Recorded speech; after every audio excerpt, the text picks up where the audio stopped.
The silk sheets whispered against her trembling skin as two identical faces loomed above her in the dim candlelight. Kang Minho's hand traced her jawline while his twin brother Kang Sunho mirrored the movement on the other side.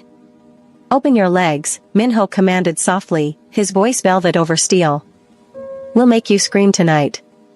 Nia's breath caught in her throat, caught between terror and something far more dangerous awakening inside her chest, a heat she'd never known, a need she couldn't name, pulling her toward two men who'd purchased her innocence with a contract signed in desperation and sealed with a wedding ring she never wanted to wear. Welcome to Afro-Korean Stories, besties. Please like, share, and subscribe. 3 weeks earlier, Nia sat in the sterile office of a lawyer she'd never met, watching her father sign away her future with shaking hands. The numbers on the contract blurred before her eyes. $5 million. Enough to save her family's failing business, pay her mother's mounting medical bills, keep her younger siblings in school. All it required was 1 year of her life, married to men she'd never met, bound to a family whose name alone made politicians nervous and criminals retreat. The Kang twins, the lawyer explained, sliding photographs across the mahogany desk. Two men who looked carved from the same dangerous dream stared back at her. Sharp jawlines, intense dark eyes, the kind of beauty that promised ruin. They need a wife for legal reasons related to their inheritance. You need money. The arrangement is mutually beneficial. Beneficial. Such a cold word for selling herself. Nia's hands fisted in her lap, nails cutting crescents into her palms. Her father wouldn't meet her eyes. Coward. But she thought of her mother's labored breathing, her sister's university acceptance letter, her brother's dreams of medical school. Family. Everything always came back to family. 1 year, she whispered. Then I'm free? 1 year, the lawyer confirmed. With certain conditions detailed in the contract. Physical consummation is required for the marriage to be legally binding under Korean inheritance law. Beyond that, your obligations are minimal. Appear at required events, maintain the appearance of a legitimate marriage, produce no scandals. Physical consummation. Her stomach twisted. She'd never even been kissed, and now strangers would have legal rights to her body. The thought made bile rise in her throat, but she swallowed it down with the same determination that had carried her through every other impossible thing life had thrown at her. She signed.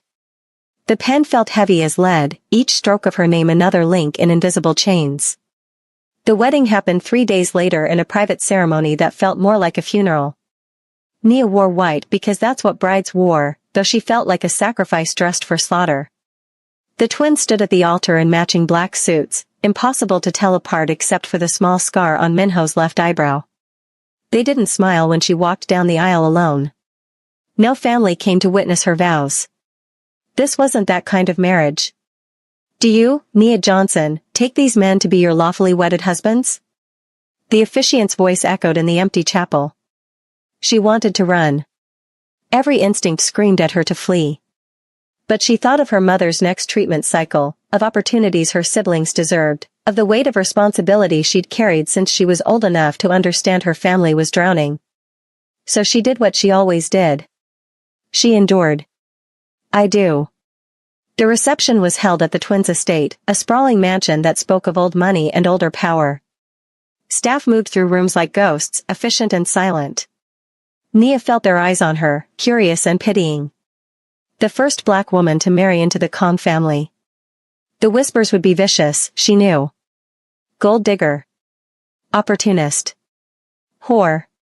Let them whisper. She'd survived worse than gossip. That first night, she stood in the master bedroom they directed her to, staring at the enormous bed that dominated the space. Her wedding dress felt too tight, corset stays digging into ribs that suddenly couldn't expand enough to draw breath. A knock at the door made her jump. May we come in? Minho's voice, polite but leaving no room for refusal. They entered together, moving with the synchronized grace of men who'd spent a lifetime as mirror images of each other. Minho closed the door softly. Sungho leaned against it, blocking her only exit. Not threatening, just present. Unavoidable. You're afraid, Minho observed, stopping a few feet away. Close enough to touch, but he didn't reach for her. Not yet. Wouldn't you be? Nia's voice came out steadier than she felt. Good. Let them think she was brave even when terror clawed at her throat. Yes, Sung-ho answered softly. In your position, I would be terrified. The admission surprised her enough that she finally looked at him properly. His eyes held something she hadn't expected. Understanding. Maybe even kindness, though that seemed impossible for men who bought brides. We're not going to hurt you, Minho said. Tonight or any night. But the contract requires consummation within the first month for the inheritance clause to activate. We have time. You have time to adjust. To adjust to being owned? The bitterness escaped before she could catch it. To adjust to being protected. Minho stepped closer, and she forced herself not to retreat. You're not property, Nia. You're our wife. There's a difference. Is there? She met his gaze, refusing to be cowed. I was purchased. There was a price negotiated. That makes me property by definition. Something flickered across his face. Respect, maybe. Or interest. You have fire, he murmured. Good. We'd be disappointed if you were merely docile. Sung-ho pushed off the door, moving to stand beside his brother. The twin effect was dizzying, two versions of the same dangerous beauty surrounding her. The contract stipulates consummation, yes. But it doesn't specify timeline beyond the first month. It doesn't dictate how. We're not monsters, despite what you might believe. Then what are you? Nia demanded. Practical men, Minho answered. With practical needs. Our grandfathers will require us to be married and producing an heir to maintain control of the family business. You provide the solution to our problem. We provide the solution to yours. Everyone benefits. Except I lose a year of my life and my autonomy. Do you? Sung-ho tilted his head, studying her with unsettling intensity. Your family is saved. Your mother receives the best medical care available. Your siblings' futures are secured. What price would you not pay for that? He'd aimed the question like a knife, and it hit true. Nia had no answer because he was right. She'd sell a year, 10 years, her whole life if it meant keeping the people she loved safe and whole. That's what love did. It made you willing to bleed. Get some rest, Minho said gently, turning toward the door. Tomorrow we'll discuss the practical arrangements of this marriage. Separate bedrooms if you prefer.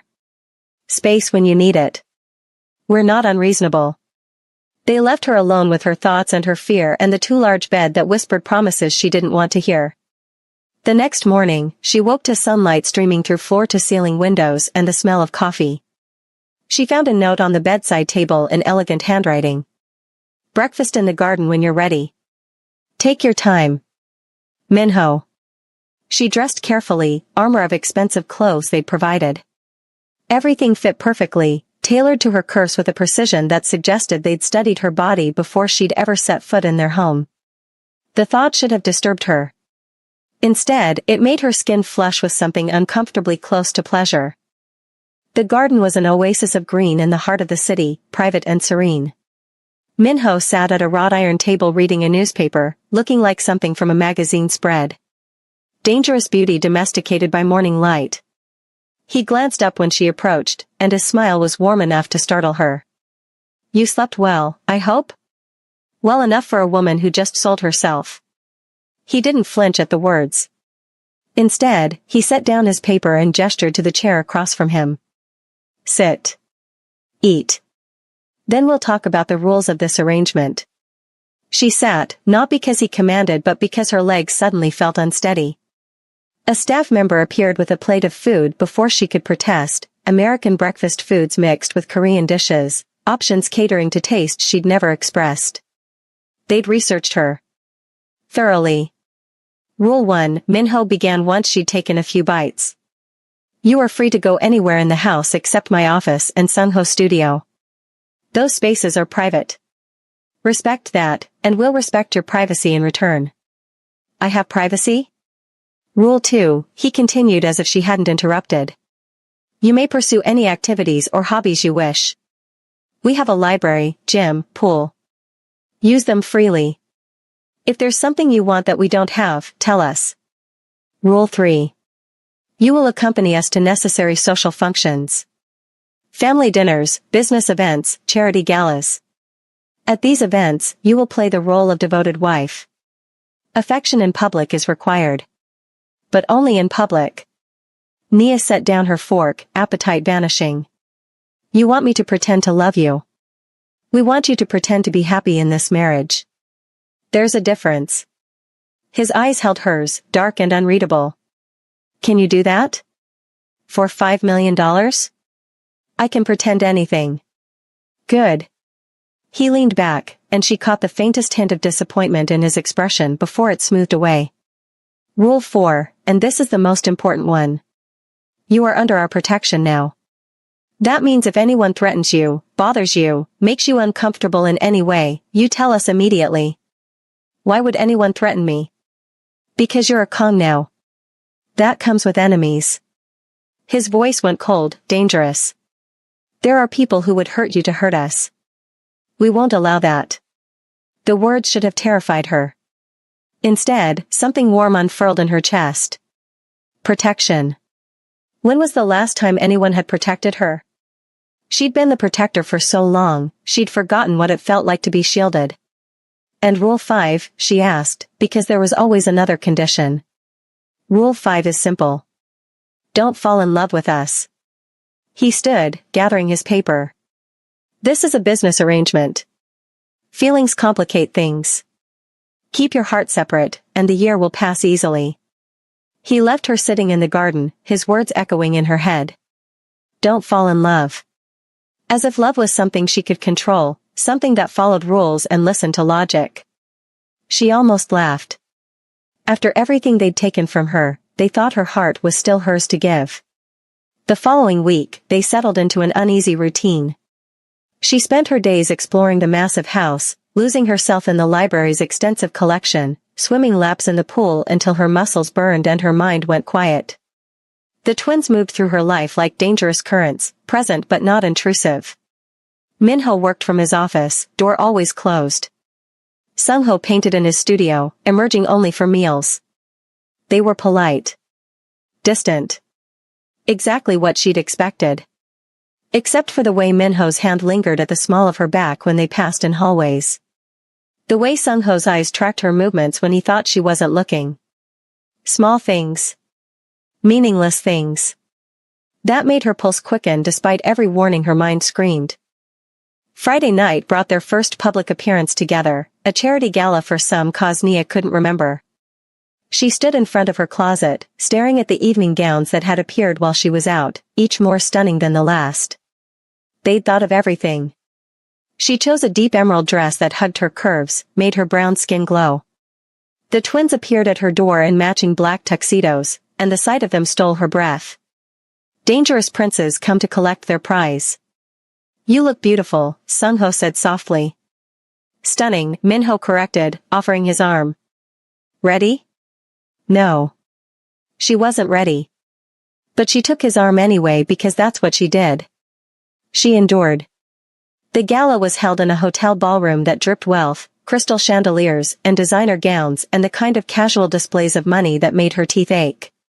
The twins moved through the crowd like sharks, people parting before them with nervous smiles and careful words. Fear.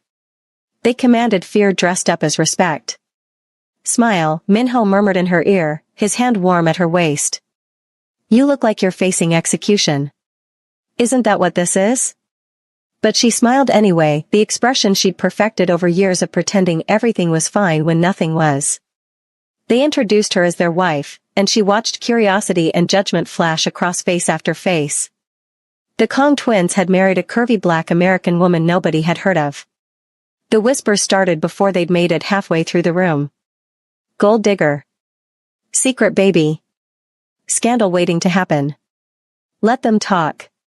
She'd survived worse than gossip. By the end of the week, exhaustion sat heavy in her bones. Playing happy wife was harder than she'd anticipated, especially when Minho's touch sent shivers down her spine and Sungho's rare smiles made her heart stutter. Don't fall in love, they'd said. But nobody had warned her about falling into something darker. Wanting. Needing. Craving the attention of men who'd bought her like property but treated her like something precious. The following morning, she woke to raised voices down the hall. Male voices, angry and sharp. She followed the sound to Minho's office, where the door stood ajar. "She's our wife, not your plaything." Minho's voice, cold enough to cut. "I'm well aware of what she is." A stranger's voice, smooth and mocking. "Your grandfather would be spinning in his grave if he knew you'd married some foreign girl to get your inheritance." "Careful," Sung-ho warned. "You're speaking about our wife. Your convenient wife. Don't pretend this is anything but a business arrangement. The girl's been here 2 weeks and you're already parading her around like she matters." "She does matter." Minho's voice dropped to something lethal. "And if I hear you or anyone else speak about her with anything less than respect, I'll make you regret it. Now get out." Footsteps approached the door. Nia barely had time to step back before a man emerged, middle-aged and angry. He glanced at her, lip curling with disdain, before stalking past.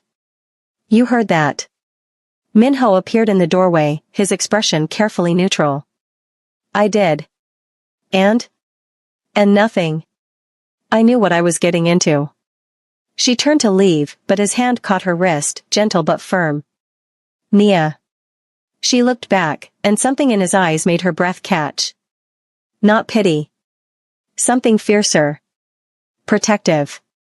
"You matter," he said quietly. "Contract or not, you're under our protection." "That means something." "Does it?" The question came out softer than she'd intended, almost vulnerable. She hated the sound of it. "Yes." He released her wrist but didn't step back. "More than you know." That evening, Sung-ho found her in the library, curled in a window seat with a book she wasn't reading. He didn't speak, just sat beside her, close enough that his warmth seeped into her side. They stayed like that for an hour, silent but not alone, and Nia felt something shift. A crack in the wall she'd built around her heart. Dangerous. The next few weeks blurred together. More events, more pretending, more moments where the line between performance and reality grew thin. Minho's hand at her back felt natural now. Sung-ho's smiles came easier. They ate breakfast together, discussed current events, laughed at stupid jokes. Almost like a real family. Except families didn't have 30-day consummation clauses hanging over their heads. The night before the deadline, Nia couldn't sleep. She paced her room, mind spinning. Tomorrow. Tomorrow they would come to her, and she would have to give them the one thing she'd never given anyone. Her body. Her innocence. The last piece of herself that had belonged only to her. A knock at her door made her freeze. "It's us," Minho called softly. "May we come in?" She could say no. She could demand more time. But the contract was clear, and she'd never been one to run from what she'd agreed to. She opened the door. They stood in the hallway in silk pajama pants and nothing else, and the sight of them stole her voice. Beautiful. Dangerous. Hers, even if only for a year. "We need to talk about tomorrow," Minho said, and she heard the tension in his voice. He was nervous. They were both nervous. Somehow that made her braver. "I know what has to happen." "Do you?" Sung-ho asked gently. "Because we're not going to hurt you, Nia. This doesn't have to be something you endure." "What else would it be?" Minho stepped closer, and she forced herself not to retreat. "It could be something you enjoy. If you let it. If you trust us." "Trust you?" A bitter laugh escaped. "You bought me." "Yes," he agreed. "But that doesn't mean we don't care about your pleasure. Your comfort. Your choice in how this happens." His words confused her. Destabilized her. She'd expected them to simply take what the contract entitled them to. Instead they stood before her offering gentleness she didn't know how to accept. "I don't understand you," she whispered. "We don't fully understand ourselves," Sung-ho admitted. "This was supposed to be simple. A business arrangement. But you're not simple, Nia. And what we feel when we look at you isn't business." Her heart hammered against her ribs. "What do you feel?" Want. Minho's voice dropped to something dark and hungry. Need. Things we shouldn't feel for a woman who's only in our lives temporarily. Then don't. She stepped back, arms wrapping around herself. Protection that was too little, too late. Don't feel anything. Do what the contract requires and nothing more. Is that what you want? Sung-ho challenged. Clinical. Emotionless. Over as quickly as possible? No.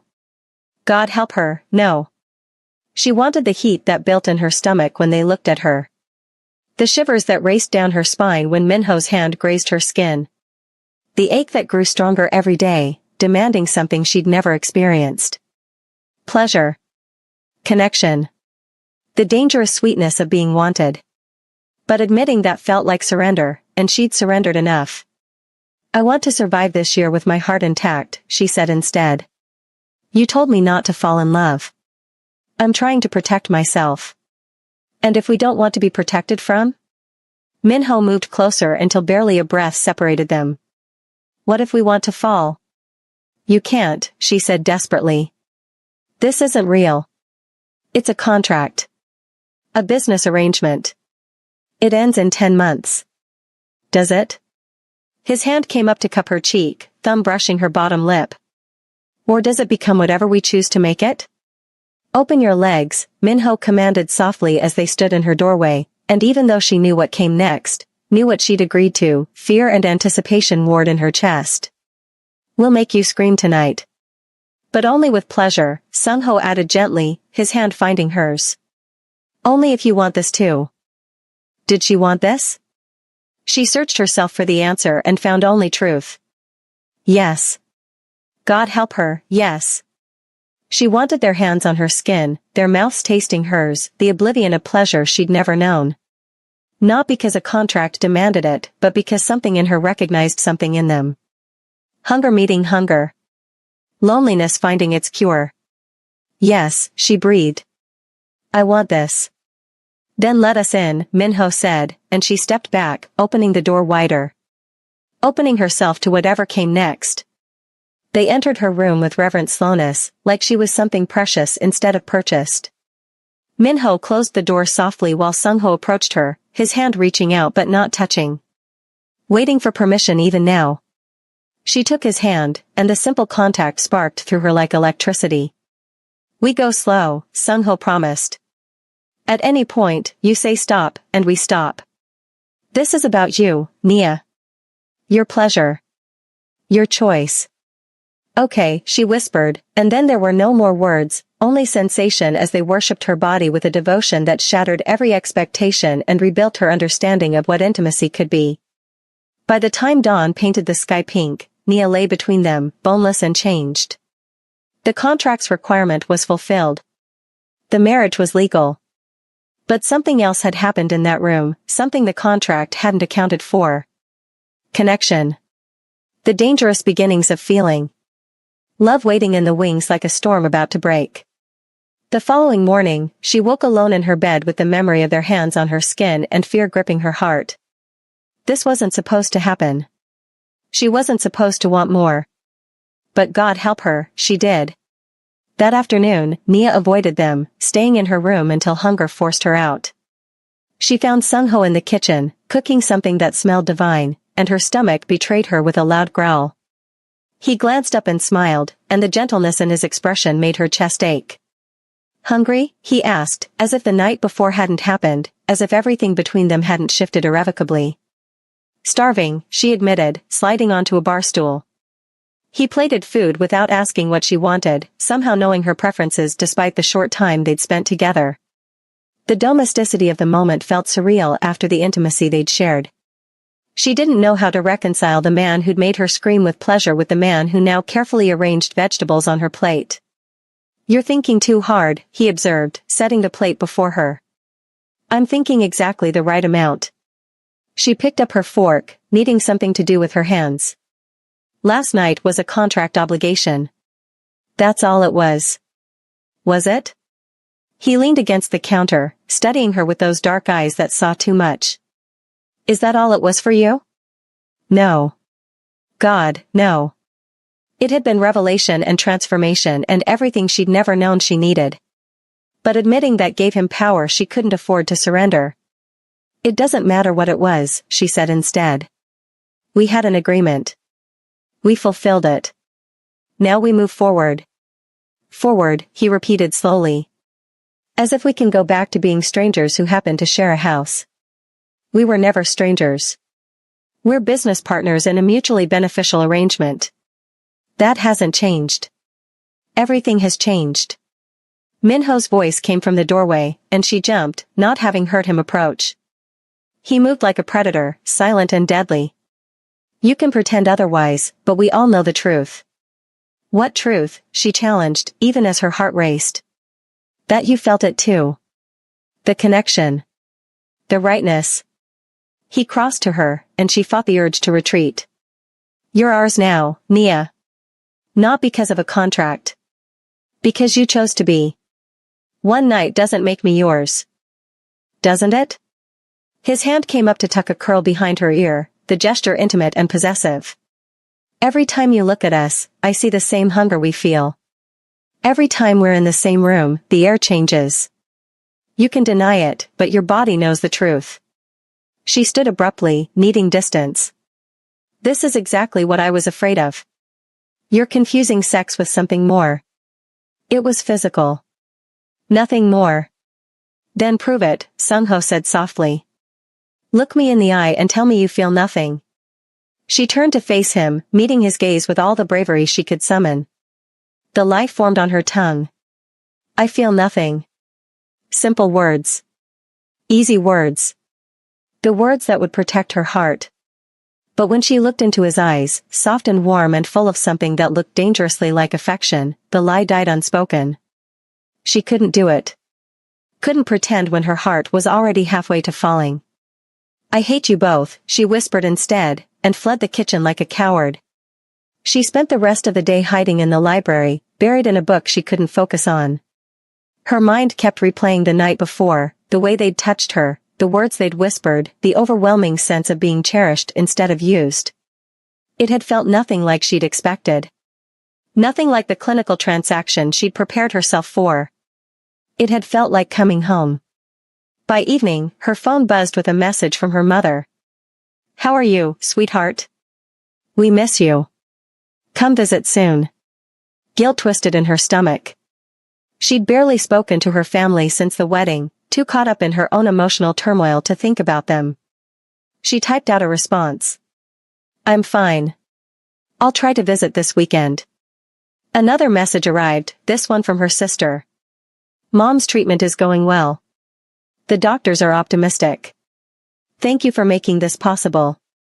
I love you. The words made her eyes burn. This was why she'd done it. This was why she'd signed the contract, married strangers, given them access to her body. Because her family needed saving, and she'd been the only one who could do it. Whatever confusion she felt about the twins, whatever dangerous emotions were taking root in her chest, none of it mattered compared to keeping her family safe. She had to remember that. Had to keep perspective. This was temporary. In 10 months, she'd walk away from this house, these men, the person she was becoming in their presence. She couldn't afford to forget that truth. A knock on the library door made her jump. Come in, she called, already knowing who it would be. Minho entered carrying a bottle of wine and 2 glasses. Thought you might need this. I don't drink. Tonight you do. He poured without waiting for permission, handed her a glass. You've been hiding all day. We need to talk. There's nothing to talk about. There's everything to talk about. He sat across from her, close but not touching. Starting with why you ran this morning. I didn't run. I needed space. You ran, he repeated gently. From us. From what happened. From what you felt. She took a sip of wine, needing the courage it might provide. You want me to admit that last night affected me? Fine. It did.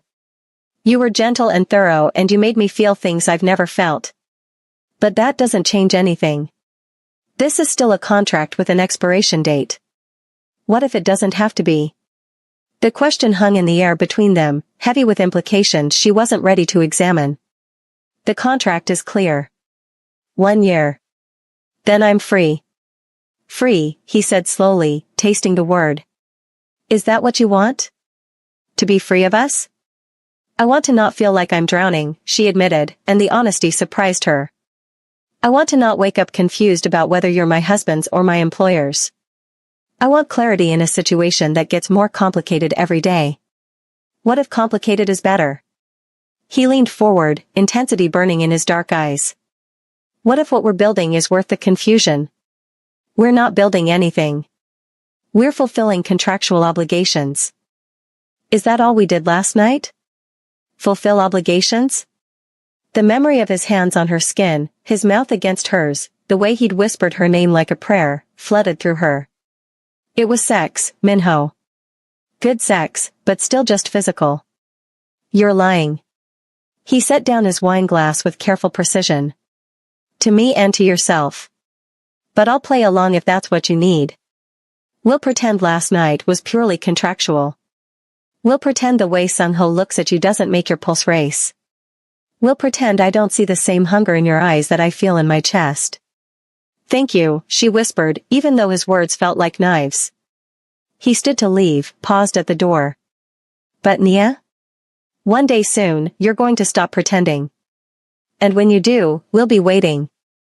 The next few days passed in awkward tension.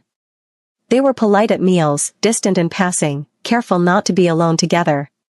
Nia told herself it was better this way. Safer.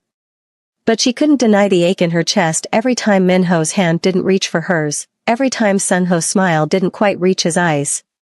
Friday night brought another gala, this one at a private club that dripped old money and older prejudices. Nia dressed in red, armor disguised as silk, and faced the evening with grim determination. She'd play her role. She'd smile and pretend and let them display her like a trophy. Then she'd return home and continue pretending her heart wasn't breaking. The twins met her at the car looking devastating in black suits, and for a moment, she let herself imagine this was real. That they were her men, proud to have her on their arms, eager to show the world what they'd found. The fantasy lasted until they reached the club and the whispers started. That's her, someone murmured. The American they married for the money. I heard she trapped them with a pregnancy scare. My cousin said she's only after the inheritance. Gold digger through and through. The words landed like blows, each one confirming fears she'd carried since signing the contract. This was how the world saw her. Not as a woman who'd sacrificed for her family, but as an opportunist who'd seduced her way into wealth she didn't deserve. Minho's hand tightened at her waist, his body tensing with barely controlled rage. Ignore them, he murmured in her ear. They're not worth your attention. But she couldn't ignore them. Couldn't stop hearing the judgment, the disgust, the casual cruelty of people who knew nothing about her situation. By the time they'd made it through the receiving line, her face hurt from fake smiling and her chest ached with the effort of not crying. I need air, she whispered to Sung-ho. He guided her to a balcony overlooking the city, his presence a shield against the hostile glances that followed. Once they were alone, she let her smile drop, exhaustion overwhelming her. They hate me, she said flatly. They hate what you represent. Change. Difference. A crack in their perfect world. His hand found hers, squeezed gently. But their opinions don't matter. Don't they? She turned to face him. I'm ruining your reputation. Making you social pariahs. Is the inheritance really worth this? You're not ruining anything. His voice was fierce. They're small-minded bigots who can't handle the fact that we chose someone extraordinary instead of someone they approved of. You didn't choose me. You bought me. I chose to honor the contract, he corrected. But staying interested, wanting more, needing you the way I do? That's choice, Nia. Pure and simple. Before she could respond, angry voices erupted inside. They returned to find Minho facing a group of older Korean men, his body language screaming danger. Say that again, Minho said softly, and the threat in his voice made the hair on her neck rise. I dare you. I said your grandfather would be ashamed, the man repeated, emboldened by alcohol and his friends. Marrying a foreigner for money. Tainting the bloodline. You've made the Kong name a joke. The only joke here is you. Minho stepped closer, and the man actually retreated. My wife is more than you could ever hope to be. And if I hear one more word about her from your mouth or anyone else's, I'll make sure you regret it. You'd threaten me? Over some girl you barely know? She's not some girl. She's my wife. The words came out with absolute finality. And I protect what's mine. The room had gone silent, everyone watching the confrontation. Nia wanted to disappear, to run, to be anywhere but the center of the scene. But Minho found her in the crowd, his eyes locking with hers, and something in his expression rooted her in place. We're leaving, he announced, taking her hand. Anyone who has a problem with my wife can discuss it with my lawyers. They left the gala to scandalized whispers and camera flashes, but Nia barely noticed. She was too focused on the way Minho's hand gripped hers, possessive and protective, like she was something precious worth fighting for. In the car, silence stretched thick and heavy. Finally, Sung-ho spoke. You didn't have to do that. Defend me so publicly. Yes, I did, Minho said simply. You're my wife.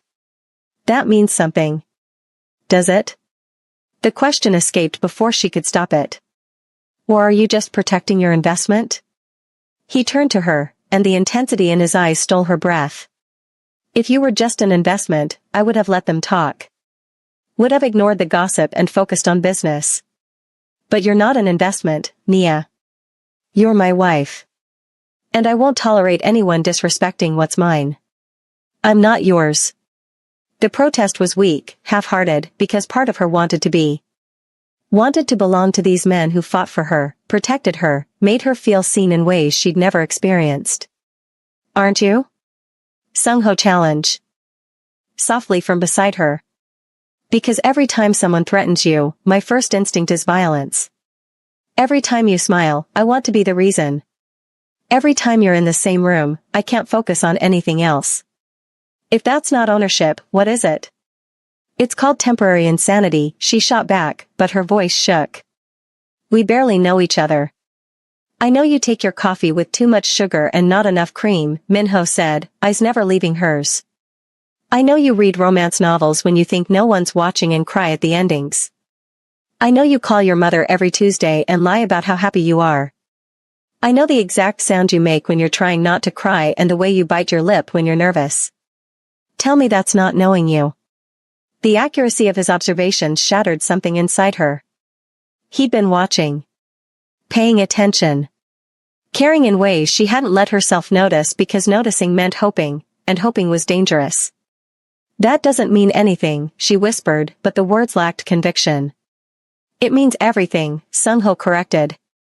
It means you're not just a contract to us anymore, Nia. Maybe you never were. She wanted to argue, to push back, to protect herself from the feelings threatening to consume her. But exhaustion won.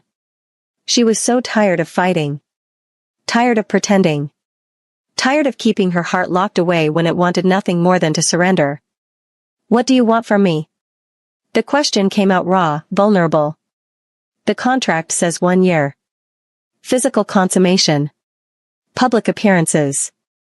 I've given you all of that. What more do you want? Everything, Minho said simply. Your trust. Your affection. Your heart. We want it all. You can't have it, she said desperately. In 10 months, I'm gone.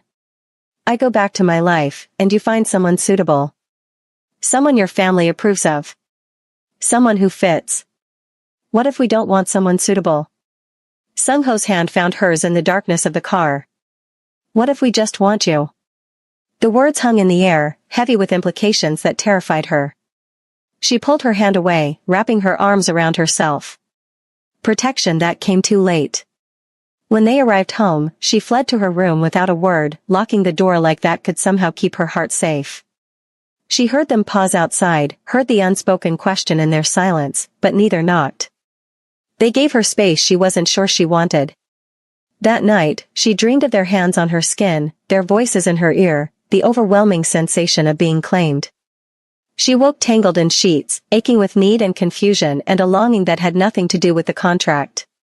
The following morning, she found a note slipped under her door. "We're giving you time to think.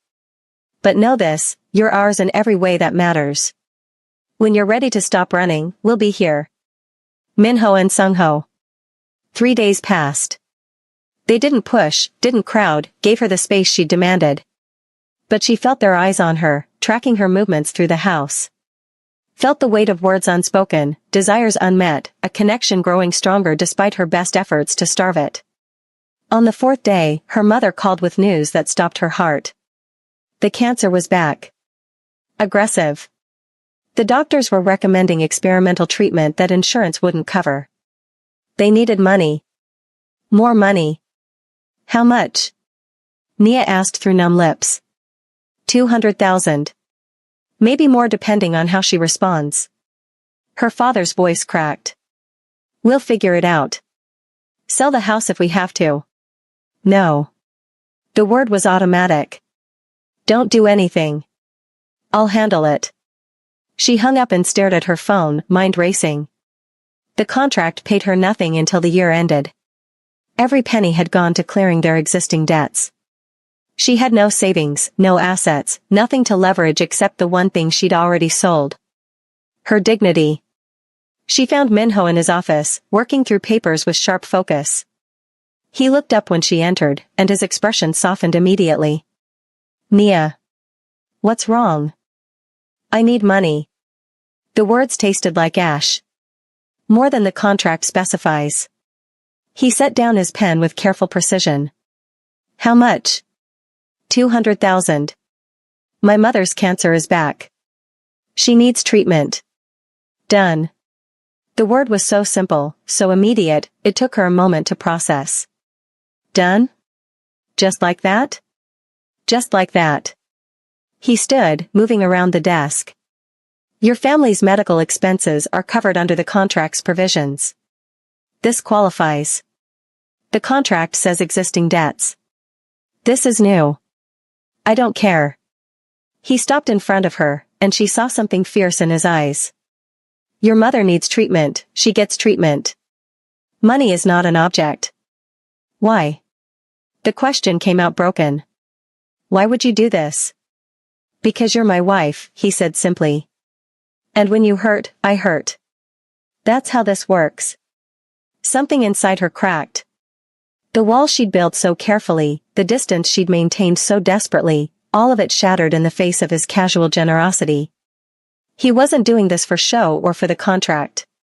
He was doing it because he cared. "I can't pay you back," she whispered. "Not unless I extend the contract. I'm not asking you to pay me back." His hand came up to cup her cheek, thumb brushing away tears she hadn't realized were falling. "I'm asking you to let me take care of you. Let me be what you need." "I don't know how." The admission hurt. "I've been taking care of everyone else for so long, I don't know how to be taken care of." "Then learn." He pulled her into his arms, and she let herself collapse against his chest.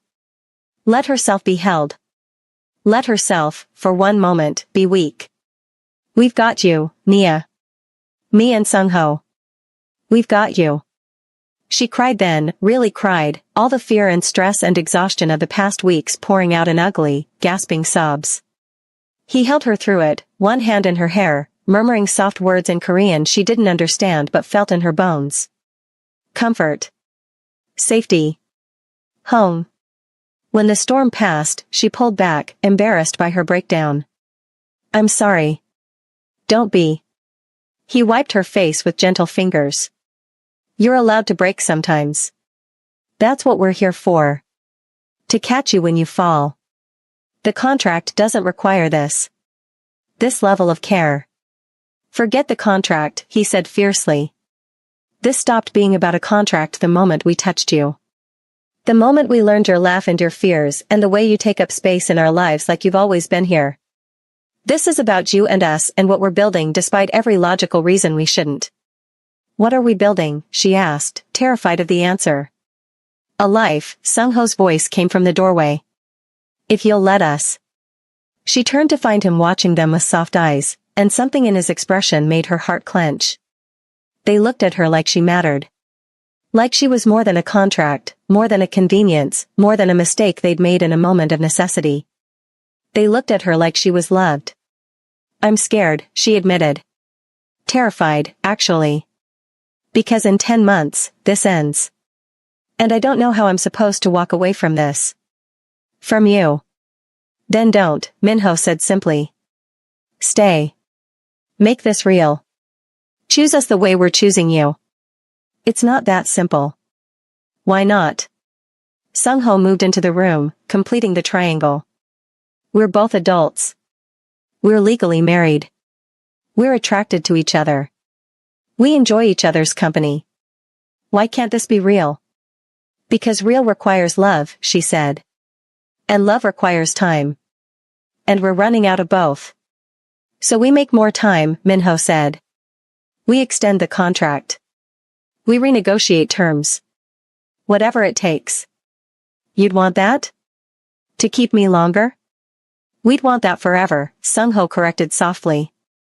"If you'd have us. Forever." The word echoed in her head, tempting and terrifying in equal measure. Could she do that? Could she let herself believe this was more than temporary? That these men who'd bought her contract had somehow bought her heart too? "I need time," she whispered. "To think. To process." "Take all the time you need," Minho said, though she heard the tension in his voice. "But Nia? While you're thinking, remember this. We're not going anywhere. Whether it's 10 months or 10 years, you're ours. And we're yours. That doesn't change." She left them standing in the office, their words chasing her down the hall. "Forever. Choose us. Make this real." Dangerous words. Seductive words. Words that made her want things she'd promised herself she wouldn't. That evening, she called her mother to tell her the treatment was covered. Heard the relief and joy in her mother's voice, the tears of gratitude that made her own eyes burn. This was why she'd done it. This was why it had all been worth it. But somewhere along the way, the why had shifted. It wasn't just about saving her family anymore. It was about building something new with two men who'd seen her at her worst and somehow still wanted her at her best. A week later, her mother's treatment began, and Nia threw herself into supporting her family while trying to ignore the growing tension in her own life. The twins gave her space, but their presence was constant. Minho's hand at her back during dinners. Sung-ho's soft smiles across rooms. Small touches that said we're here without demanding anything in return. She was falling. Slowly, terrifyingly, irrevocably falling in love with two men who'd bought her like property but treated her like a queen. 1 month became 2, then 3. Summer melted into fall, and with it came a new normal. Date nights that weren't quite dates. Lazy Sunday mornings in the kitchen. Movies on the couch with her tucked between them. It felt like a relationship. Like love. Like everything she'd never known she wanted. But the contract loomed, a countdown clock to the moment she'd have to choose. Stay or go. Love or safety. Risk everything or walk away with her heart intact. The decision should have been simple. But nothing about this situation had ever been simple. By the time winter approached, bringing their 6-month anniversary, Nia knew the truth. She loved them. Both of them. Deeply, completely, terrifyingly. The kind of love that made her want to stay forever, contract be damned. But she was afraid. Afraid they'd realize she wasn't worth keeping. Afraid the real world would intrude and shatter their bubble. Afraid that once the contract ended, so would their interest. The night of their anniversary, they surprised her with a private dinner on the rooftop, the city spread out below like scattered diamonds. They'd cooked her favorite foods, played her favorite music, created a moment of magic in the middle of their complicated reality. Happy anniversary, Minho said, raising his glass. It's a contract anniversary, she corrected, though her heart wasn't in the argument anymore. It's the day we married you, Sung-ho said softly. That makes it worth celebrating. They ate and talked and laughed, and for a few hours, Nia let herself pretend this was real. That they were a normal couple celebrating a milestone. That love was simple and contracts didn't exist and forever was possible. After dinner, they danced on the rooftop under string lights, her body fitted between theirs, swaying to music only they could hear. Minho's hand rested at her waist. Sungho's fingers tangled with hers. Perfect synchronization, like they'd been doing this for years instead of months. "I have something for you," Minho murmured against her ear, his breath sending shivers down her spine. He pulled back, reaching into his pocket, and her heart stopped when he revealed a small box. Not a ring box. Something else. "It's a key," he said, opening it to reveal an intricate piece of metal. "To our hearts." Metaphorically, obviously. "The actual gift is downstairs." "You didn't have to get me anything." "We wanted to," Sungho corrected. "Come see." They led her downstairs to a room she'd never entered, one of the few spaces in the house that remained off-limits. Minho unlocked the door, and she gasped. Inside was a fully equipped art studio. Canvases and paints and brushes and everything she'd mentioned wanting once, months ago, in a casual conversation she'd thought they'd forgotten. Natural light poured through skylights. A comfortable chair sat in the corner for reading. Her favorite flowers bloomed in vases throughout the space. "You remembered," she whispered, tears threatening. "We remember everything," Minho said softly. "Every word, every dream, every casual mention of something you want. You matter to us, Nia. This is us proving it." She turned to them, and the love she'd been fighting crashed through her defenses like a tidal wave. They'd done this. Created a space just for her. Remembered her dreams when she'd barely acknowledged having any. Why? The question came out broken. Why do all of this for a woman you'll lose in 6 months? "Because we're not losing you," Sungho said with absolute certainty. "We're keeping you. If you'll have us." "I don't understand what you're asking." Minho pulled out another box, and this time it was a ring box. Her breath caught as he opened it, revealing a stunning diamond that caught the light like captured starlight. "We're asking you to stay," he said simply. "Not because of a contract. Not because of money. But because we love you, and we want you to be our wife for real. Forever, if you'll have us." The words she'd been terrified to hear, terrified to hope for, landed like benediction. "You love me?" The question came out small, vulnerable, barely more than a whisper. Desperately, Sungho confirmed. "Completely. Since probably the 3rd day you lived here, if we're being honest." "I thought I was supposed to not fall in love," she said, tears spilling over. "That was Rule 5. "Rules are meant to be broken," Minho said, dropping to one knee, Sungho mirroring him on her other side. "Especially when they keep us from what we want most. And what we want most is you. Not for 6 more months. Not for a year. Forever, Nia. Stay with us. Choose us. Let us love you the way you deserve." She looked at these 2 men kneeling before her, offering forever like it was simple. Like love was enough to overcome every obstacle, every doubt, every fear. And maybe it was. "Yes," she whispered, and then louder, stronger, "Yes. I'll stay. I'll choose you. I love you both, and I want forever." They stood, sliding the ring onto her finger, and then their arms were around her, holding her tight, and she finally understood what home felt like. Not a place. Not a house. But this. Being caught between 2 hearts that beat for her. Minho kissed her first, deep and claiming and full of promise. Then Sungho, softer but no less intense. Back and forth until she was breathless and dizzy and certain of only one thing. She was exactly where she belonged. "Take us to bed," she murmured against Minho's lips. "Show me what forever feels like."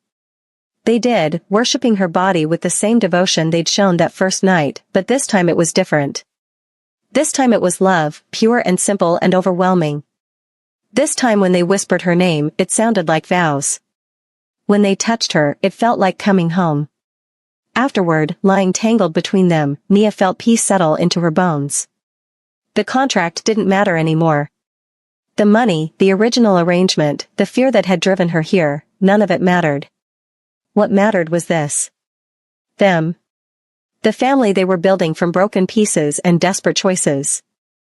"I want to have your babies," she said into the darkness, surprising herself with the admission. "Plural?" Sung-ho asked, amusement in his voice. "At least 3. Maybe 4. She smiled against Minho's chest. "A whole house full of chaos." "We can arrange that," Minho said, and she heard the smile in his voice. "Starting tonight if you want." "Tonight, tomorrow, next year. We have time now." She turned her head to see them both in the dim light. "All the time in the world." 6 months later, she stood in that same art studio, paintbrush in hand, creating something beautiful while life grew inside her. The twins found her there as the sun set, painting her in gold. "How's my wife?" Minho asked, hands settling on her hips, pulling her back against his chest. "Pregnant," she said with a grin. "Very, very pregnant." "And beautiful," Sung-ho added, kissing her temple. "So incredibly beautiful." She set down her brush and turned in their arms, one hand on her rounded belly where their daughter grew. "Their miracle. Their future. I never thought I'd be here," she admitted. "Happy. Loved. Building a life with 2 incredible men who see me for who I am and love me anyway." "Not anyway," Minho corrected. "Because of who you are. Every curve, every fierce word, every moment of strength and vulnerability. You're perfect for us. We're perfect for each other," she amended, rising on her toes to kiss him, then Sung-ho. "My beautiful husbands. My home." 3 years after a desperate contract brought them together, Nia stood in the garden watching her daughter toddle between her fathers, laughing with pure joy. Another baby grew inside her, a son this time. Her mother was in remission. Her siblings thrived. Her art hung in galleries across the city.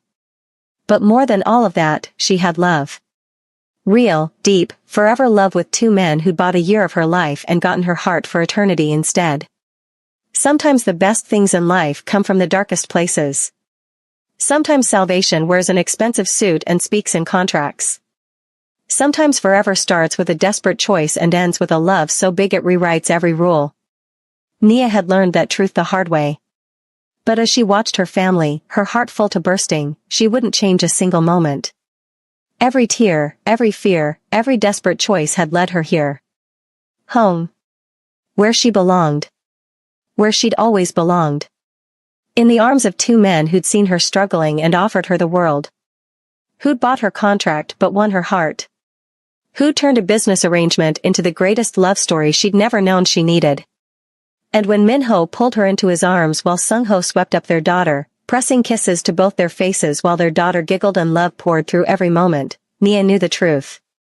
She was exactly where she was meant to be. Forever was just beginning. And it was more beautiful than any contract could have promised. This was her happy ending. Hard won, desperately earned, and absolutely perfect. The end.